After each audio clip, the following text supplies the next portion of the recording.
감사합니다. 오늘은 이제 성례에 대해서 다루게 되는데, 성례는 우리가 알다시피 우리 그 개신교에서는 세례하고 성찬 이 두 가지가 있겠습니다. 그래서 오늘 이 성례가 무엇인지 그리고 세례와 성찬이 무엇인지 성경적으로 깊게 조명을 해볼 생각이에요. 제 91문 성례가 어떻게 효과적인 구원의 방편이 됩니까? 성례가 구원의 효과적인 방편이 되는 것은 성례 자체에서나 그것을 집행하는 사람에 의해서가 아니라 오직 그리스도의 축복과 믿음으로 성례를 받는 그들 안에 계시는 성령의 역사심에 의해서만 유효합니다. 네, 성령의 역사는 언제나 어떤 로버트처럼 자동이 아니라 성령은 언제나 우리의 지정의의 설득을 통해서 영향을 미쳐서 우리로 믿음을 갖고 자유의지로 기꺼이 참여하게 하십니다. 그래서 우리는 믿음으로 우리의 자유의지가 동원돼서 하지만 거기에 대한 이제 이니시에이션은 오직 성령께서 하셔서 신비하게 오직 은혜가 되지만 그 오직 은혜는 어떤 자동이 아니라는 거예요. 근데 그런 성경 표현이 이런 것들이 있어요. 골로새 1장 29절 보니까 이를 위하여 나도 내 속에서 능력으로 역사하시는 이의 역사를 따라 힘을 다하여 수고하노라. 신기해요. 많이. 내 속에서 능력을 주시는 분은 하나님이신데 능력을 주실 때 내가 힘을 다하여 수고한다. 여기 힘을 다하여 수고하는 것은 내가 하는데 힘을 다하여 수고하는 그 원인은 능력으로 역사하시는 하나님이신 것을 알려주고 있고요. 고린도서 15장 10절 같은 경우도 그러나 내가 나된 것은 하나님의 은혜로 된 것이니 내게 주신 그의 은혜가 헛되지 아니하여 내가 많이 수고하였으나, 분명히 바울은 말합니다. 내가 많이 수고하였으나 내가 한 것이 아니요 오직 나와 함께 하신 하나님의 은혜로다.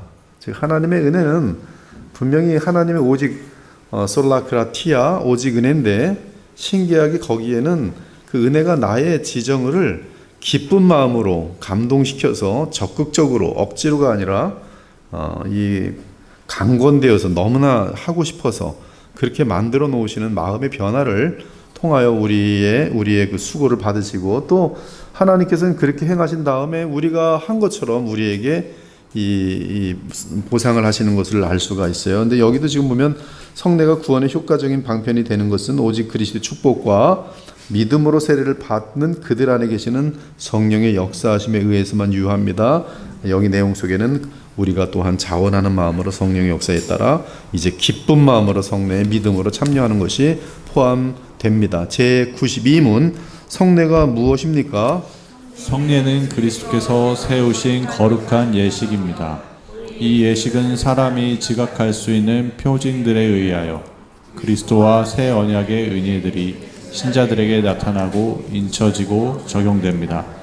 여기 보면 성례는 그리스도께서 세우신 거룩한 예식입니다. 그래서 성례의 권위는 그리스도께 있어요. 우리가 인침이란 단어를 조금 이따 확인할 건데, 이 성례는 누가 인치셨냐 하면 바로 그리스도께서 인치신 예식입니다. 여기 지각이라고 되어 있는데 이 보고 만지고 냄새 맡고 먹고 이 오감을 표현하는 것인데요.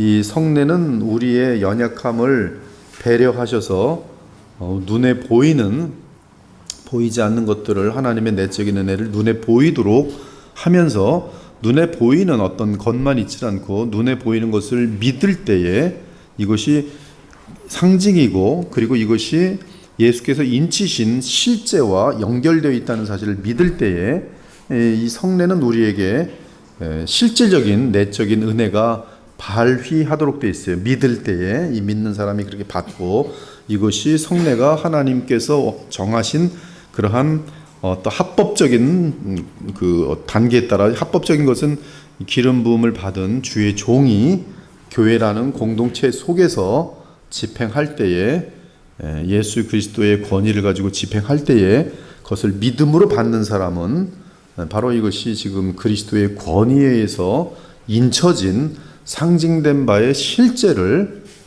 맛보게 되는 것이에요. 그래서 신기한 것입니다. 이것은 지금 원래 하나님의 은혜 같은 것들은 보이는 것으로 만들 때는 다 우상인데, 오직 우상이 되지 않는 것은 이 성례, 즉 세례와 성찬밖에 없는 것이. 가톨릭 경우는 이제 칠성사를 만들어서 예수님이 이 성례로 인치시지 않으신 것들까지도 5개가 추가되면서 그들은 우상숭배의 죄를 범하고 있는 것이 됩니다. 제93문 신약의 성례들은 무엇입니까? 신약의 성례는 세례와 성만찬입니다. 네, 성만찬, 성찬, 주만찬 다 같은 단어입니다. 우리 성경 구절을 봉독해 주시면 감사하겠습니다. 그런즉 심는 이나 물 주는 이는 아무것도 아니로되 오직 자라게 하시는 이는 하나님뿐이니라. 물은 예수 그리스도께서 부활하심으로 말미암아 이제 너희를 구원하는 표니 곧 세례라. 이는 육체의 더러운 것을 제하여 버림이 아니요 하나님을 향한 선한 양심의 간구니라. 너희가 이 떡을 먹으며 이 잔을 마실 때마다 주의 죽으심을 그가 오실 때까지 전하는 것이니라. 그가 할례의 표를 받은 것은 무할례 시에 믿음으로 된 의를 인친 것이니 이는 무할례자로서 믿는 모든 자의 조상이 되어 그들도 의로 여기심을 얻게 하려 하심이라.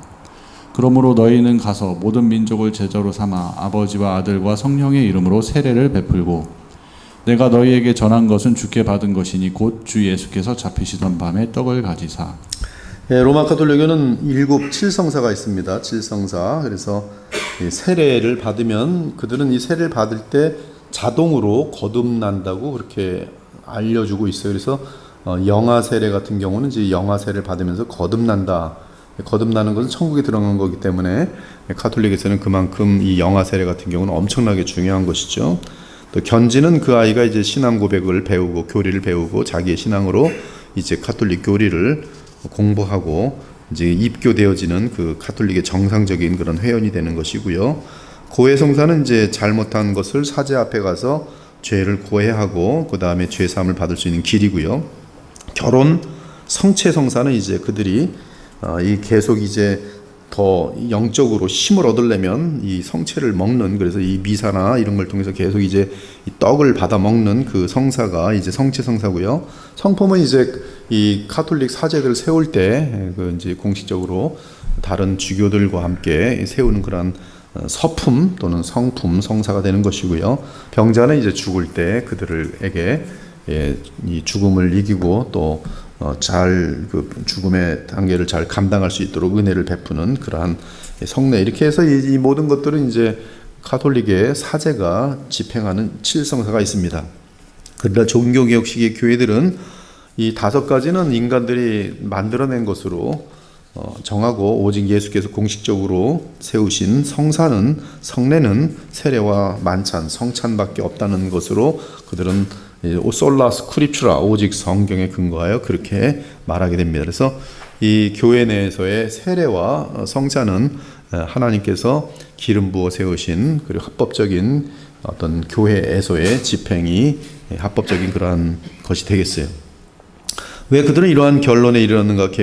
종교 개혁자들은 그들은 몇 가지 이유로 그렇게 주장하였다. 우리는 찰스 아치 박사가 주장한 것을 알려주고자 한다. 첫째, 성례가 되기 위해서는 그리스도께서 그것을 명하셨다는 사실을 확인해야 된다. 둘째, 그것은 표징, 즉 내적이고 보이지 않는 하나님의 은혜의 역사를 외적으로 보여주는 것이어야 한다. 그래서 외적인 이 성례와 그것이 상징하는 내적인 실제가 반드시 맞물려 있어야 되는 것이에요. 그래야지 믿는 자에게 징표가 되은, 즉 인이 처지어 있는 이 성례를, 예수께서 친히 인쳐 주신 이 성례를 믿음으로 받을 때 이것이 상징하고 있는 실제를 누리게 되는 것이죠. 그래서 이 세례는 이제 거듭남과 연결되고 이 지금 이제 성만찬은 이제 그들에게 계속 성장하고 죄를 이길 수 있는 그러한 성화와 맞물리는 그러한 예식이라고 할 수 있겠습니다. 그리스도와의 연합, 그리스도를 먹고 마시는 그런 그리스도와의 연합의 그러한 실제적인 하나님의 은혜의 역사들을 믿음으로 말미암아 가능하게 하는 것이 성찬이죠. 성찬은 그래서 믿음으로 행할 때는 이 복음으로 잘 이해하지 못하는 사람이라 할지라도 성찬에 담긴 복음의 의미를 충분히 알 때는 이 눈으로, 자기의 눈으로 이 성찬을 보면서 그것이 인쳐진 예수 그리스도의 그 십자가의 죽으심과 속량과 살아계신 예수 그리스도의 그 대제사장 직분까지 연결되어 보면서 이 잔과 떡을 먹고 마실 때 그 믿음과 함께 이것에 대한 연결된 그 실제에 대한 실제를 눈으로 보기 때문에 이 믿음과 함께 거듭나는 역사도 나타나고 또 실질적으로 힘을 얻고 죄를 벗어 던질 수 있는 그러한 역사들이 성찬에도 나타납니다. 성찬에 대한 이런 바른 이해를 갖고 바르게 믿을 때 그 성찬이 가져다주는 효과는 그것은 무시할 수 없는 것이. 그래서 이제 횟수에 대해서 이제 여러 가지 이제 의견들이 있는데 어떤 교회는 매주 해요. 매주 성찬합니다. 또 어떤 교회는 뭐 한 달에 한 번씩 하고 뭐 가능은 하여튼 뭐 그걸 얼마나 자주 해야 되는지 모르겠어요. 초대교회 같은 경우는 매주 했던 것 같아요.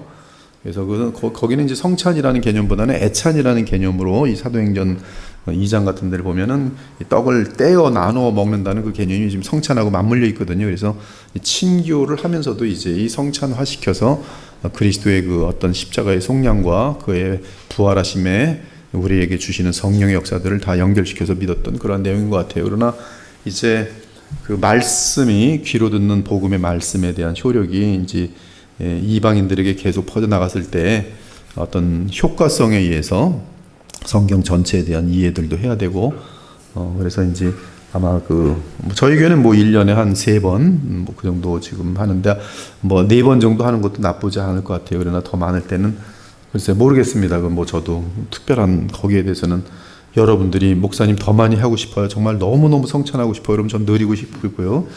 뭐 그럴 수 있을 것 같아요. 그러면 매주 합시다. 그러면 글쎄 그러면 그건 또 아닌 것 같고 하여튼 그런 입장입니다.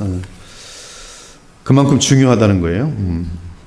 첫째, 우리는 그 예식이 영구적, 즉 그리스도께서 오실 때까지 그리스도께서 그의 교회에 명하신 것이라는 사실을 성경에서 보여줄 수 있어야 한다. 이 두 가지는 이것이 다 증언되어 있어요. 마지막으로 그 예식은 그것을 받는 사람들의 믿음을 확인하고 굳건하게 해주는 인침이 있어야 한다. 그래서 이것을 믿음으로 받는 자들에게는 정말 믿음을 강하게 하고 성령 충만하게 하고 이제 이러한 역사들이 있어야 되는 것이죠. 이러한 기준에서 볼 때 세례와 성만찬 이 둘만이 성례라고 부를 수 있는 자격을 충족시킨다. 이 두 성례 외에 로마 가톨릭 교회의 다른 예식들과 의식들은 이러한 성경적인 자격을 충족시키지 못하기 때문에 진정한 성례가 될 수 없을 뿐더러 저 같은 경우는 개인적으로 만약에 첨가한다면 그것은 우상 숭배라고 볼 수가 있는 것이.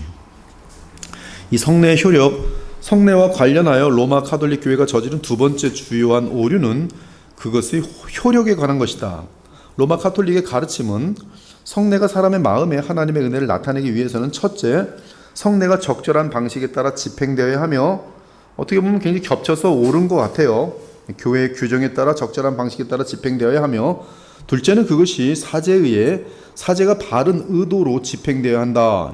사제가 바른 의도를 갖지 않을 때는 그것은 효력이 없어진다. 그래서 사제가 이 사제가 그 어떤 이 성례를 할 때 바른 의도를 가져야 된다라는 것이 정확하게 명시되어 있습니다. 저도 원문을 쫓아가서 확인했는데요. 만약 성례가 로마 가톨릭 교회가 말하는 방식대로 집행되고 로마 교회가 규정하는 의도대로, 즉 사제가 교회가 규정하는 의도대로 집행된다면 하나님의 역사하심이 있을 것이다. 더 강하게 나가면 하나님의 역사하심이 반드시 있다. 근데 여기서 지금 이 주권이 누구에 있냐면 이 받아들인 사람들은 너희는 그냥 반대하는 마음만 갖지 말고 순수한 마음으로 그냥 받기만 하면 은혜가 임하는 것으로 그들은 얘기해요. 사제한테 달려있어. 사제와 교회의 방식, 그 절차, 그 다음에 사제가 교회가 따르는 그런 의도를 가지고 집행하면 받는 사람들의 의도는 중요하지 않고 믿음도 중요하지 않고 그냥 윌링, 그래 난 여기 뭐 막 분노하면서 받는 것이 아니기만 하면 그냥 그 하나님의 그 역사하심이 있을 것이라는 거예요. 그러한 모든 경우에 하나님의 능력은 성례 자체 안에 담겨 있다. 성례 자체가 능력을 나타낸다. 하지만 우리는 다음과 같은 이유로 성례에 관한 이러한 견해를 거부한다. 오직 하나님만이 우리의 마음을 아실 수 있다. 만약 성례의 유효성이 사제의 내적인 영적 상태나 의도에 의존된다면 우리는 우리가 하나님의 축복을 받았는지 결코 확신할 수 없을 것이다. 저 사람이 어떤 마음을 가지고 있는지 내가 어떻게 합니까? 성례는 받았는데 이 사제가 지금 마음속에 지금 잘못된 의심을 갖고 있으면서 하고 있으면 나도 지금 효과가 없는 거거든요. 지금 이 규정에 의하면.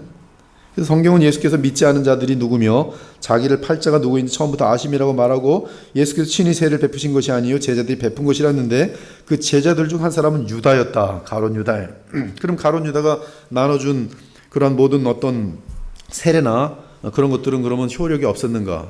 거기에 대해서는 지금 예수께서는 가론유가 행한 것도 효력이 있는 것으로 그렇게 암시해 버린다는 것이죠. 그러면 지금 카톨릭에서의 이것은 지금 문제가 커지는 것이, 우리 주님은 결코 유다가 베푼 세례에 대해 무효하다고 말씀하지 않으셨다. 성례의 유효함에 대한 경고는 성례를 받는 자가 자신을 살피라는 것이다. 물론 이 성례 집행은 타당해야 돼요. 합법적이어야죠. 아무나 가서 그냥 갑자기 지나가는 사람이 내가 성례 베풀 테니까 아무나 와서 성례 드십시오, 이거는 지금 합법적이지 않기 때문에 그거는 있을 수가 없는 것이죠. 그러나 합법적인 성례 집행일 때 정상적인 목회자에 따라 그 사람이 누구든지 간에 하여튼 정상적인 예배 때 교회를 통해서 집행되는 걸 때 이 사람이 누군지에 상관없이 받는 사람이 이제 합법적인 절차예요. 그 사람의 의도는 상관없어요.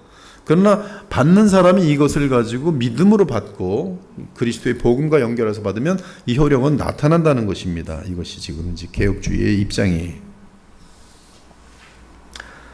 물론 성례가 바르게 집행되어야 하는 것은 중요하다. 그러나 성례의 유익은 받는 사람의 의도에 달려있지 사제의 의도에 달려있지 않다.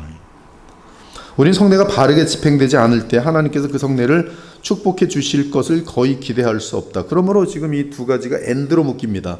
합법적으로 집행된 성례, 그리고 믿음으로 받는 자세. 여기서 담고 있는 메시지를 믿는 것이죠.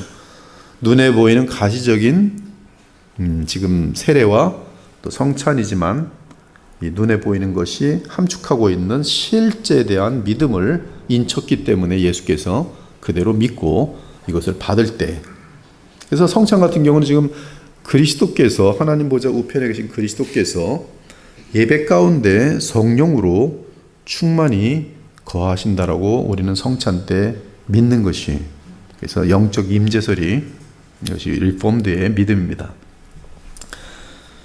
그리고 이제 정상적인 예배 시간에 정상적인 사역자가, 그렇죠?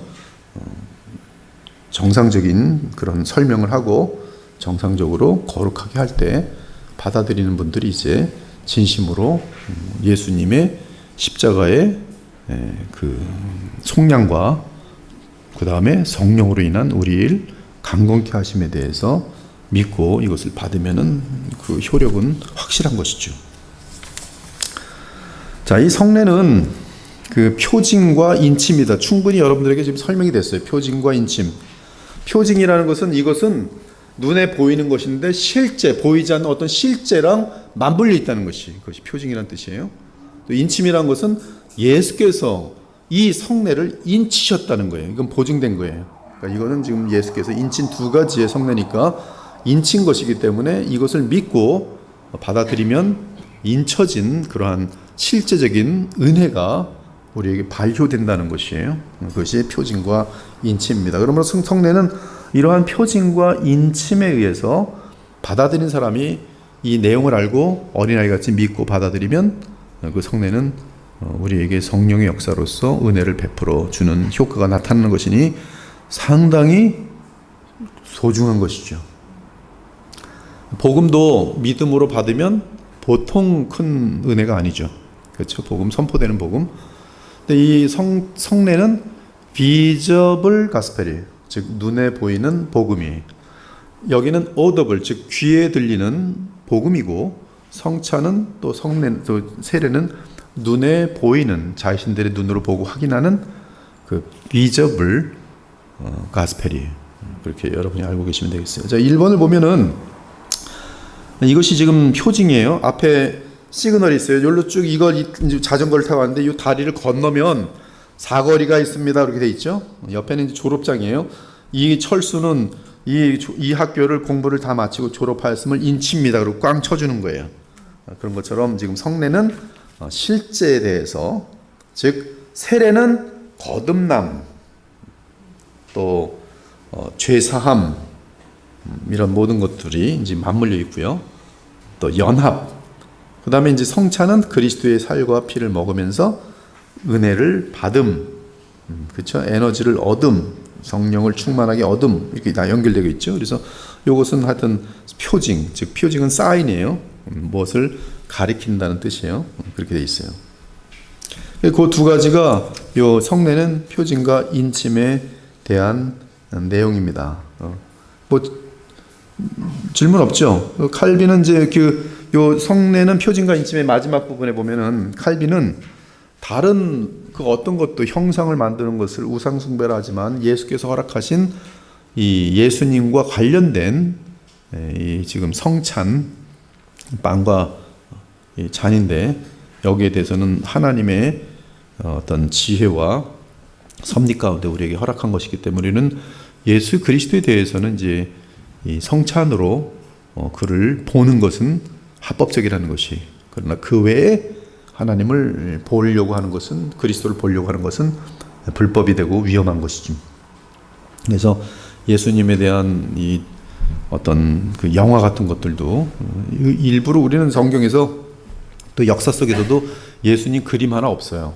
근데 사람들이 상상을 해서 그리는 그것은 참일 수가 없기 때문에 보통 보면 백인들은 백인으로 예수님을 그리고 놀랍게도 흑인들은 흑인으로 예수님을 그립니다. 뭐 그러한 그 현상들이 많이 나타나기 때문에 그것은 아예 그림을 보지 않는 것이, 또 동상 같은 것도 마찬가지고, 물론 예수님의 인성이 있어서 그 인성을 나타내는 어떤 상징적인 어떤 그런 그림으로 나타낼 때는 상관이 없겠어요. 그것은 보는 사람이 상징적으로 보기 때문에. 그러나 어떤 실질적으로 무슨 사진을 찍은 것처럼 초상화를 그리거나, 그래서 초상화 그린 거 보면 옛날에 그 예수님 사진 기도하는 거 그 벽에 걸어놓고 얼마나 많은 사람이 예수님이 이렇게 생겼는지 알고 머리는 길고 코는 딱 튀어나오고, 그건 잘못된 것이죠. 그런 거는 지금 예수님이 원하지도 않는 것이고 성경이 원하지 않는 것인데, 그렇게 해서 얼마나 많은 사람이 예수님 앞에 기도했습니까? 그러나 이거 사실 우상숭배죠.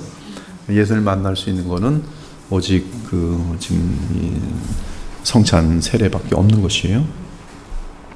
가톨릭 같은 경우는 이제 그들이 미사 같은 거 할 때 그것은 떡만 받거든요. 잔은 위험하기 때문에. 그래서 떡을 받는데 기적이 일어나는 경우들이 있어요.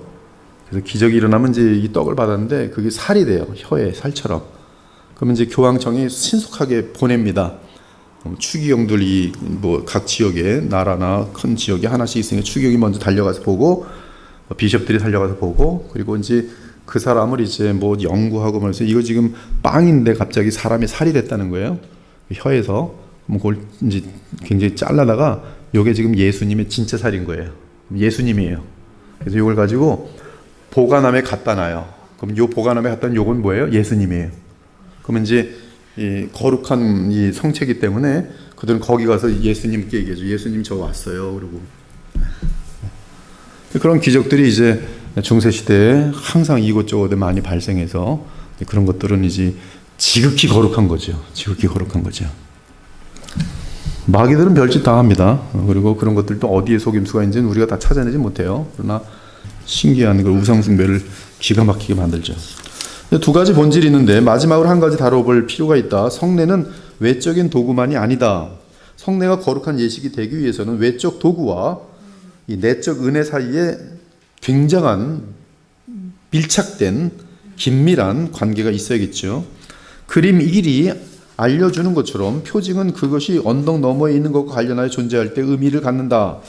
마찬가지로 성례에서도 하나님의 정하심에 따라 외적이고 감각적인 것은 내적이고 영적인 것과 관련을 갖는다. 그렇게 올바르게 집행된 성례는 결코 무가치하거나 무효하지 않다. 그것은 항상 어떤 의미를 갖는다.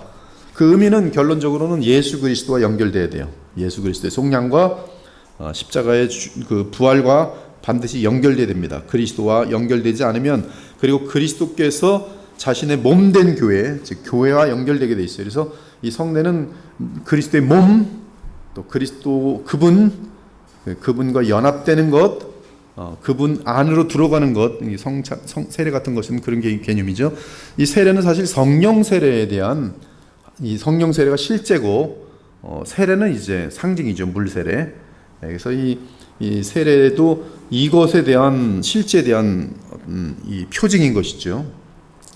성찬은 이제 예수님과의 믿음의 연합, 믿음 안에 성령으로 연합된 것을 가지고 이게 실제죠. 그것을 이제 우리는 그분의 살과 피를 먹는 어떤 행위, 눈으로 보이는 행위를 함으로 말미암아 이 실제 상징되어지는 이 실제를 우리는 믿음으로 이제 누리게 되는 것이죠. 그래서 그리스도와의 연합은 우리의 모든 그 이 신앙의 요소에 있어서 모든 유익을 가져다주는 최고의 그런 신비이기 때문에 우리는 그리스도의 연합 부분에 결국 이 성찬이 맞물려 있는 것을 볼 수밖에 없습니다. 이것이 세례, 그 성례는 세례와 성찬 두 가지인데, 이 성례에 대한 바로 핵심을 간단하게 설명했어요. 그것은 바로 표징이라는 것과 예수께서 인치신 공식적인 그러한 거룩한 예식으로서, 그것은 그 허공에 있는 것이 아니라 그것이 상징하고 있는 실제, 그 실제가 우리에게 설명되어져서